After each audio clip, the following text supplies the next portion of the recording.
ஒரு 2 இளைஞர்களுடைய வாழ்வுரிமை மட்டுமல்ல, இந்தியாவில் இருக்கக்கூடிய அநேகமாக இந்திய தேசம் முழுவதும் இருக்கக்கூடிய மதவழி சிறுபான்மையினர், ஆதிவாசிகள், பழங்குடியினர்கள், பட்டியல் சமூகத்தை சார்ந்தவர்கள், பிற்படுத்தப்பட்டோர்கள், அரசியல் செயல்பாட்டாளர்கள், இன்னும் சொல்ல போனால் இந்திய தேசத்தின் மீதும் இந்திய இறையான் மீதும் உண்மையான பற்றளவும் நம்பிக்கையும் கொண்டிருக்கக்கூடிய சாதாரண மக்களுடைய கருத்துரிமையும் வாழ்வுரிமையும் படிப்பதற்கு எதிரான ஒரு உரையாடலாக இந்த உரையாடலை பார்க்க வேண்டியது இருக்கிறது. இது ஏதோ உமர் காலித், சர்ஜில் இமாம் போன்ற 2 இளைஞர்களுக்கு மட்டும் பறிக்கப்பட்டிருக்கக்கூடிய நீதி அல்ல.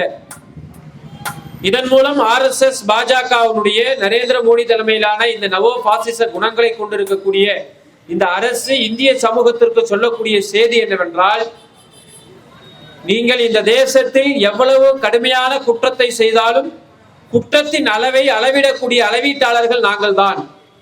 நாங்கள் நினைத்தால் சாதாரண போராட்டத்தில் பேசியிருக்கக்கூடிய சாதாரண வார்த்தையும் கூட தேசிய பாதுகாப்பு சட்டத்தின் பால் கைது செய்ய முடியும். நாங்கள் விரும்பியவர்கள் மட்டும்தான் இங்கு அரசியல் செய்ய முடியும். நாங்கள் விரும்பாதவர்கள் யாராக இருந்தாலும் அவர்களை எந்த காரணமும் இன்றி சிறையில் அடைக்க முடியும் என்பதுதான் உமர் காலிதுக்கும் சர்ஜில் இமாமுக்கும் நடந்திருக்கக்கூடிய அநீதியின் வாயிலாக இந்த அரசு நம்மிடம் சொல்லக்கூடிய செய்தியாக இருக்கிறது.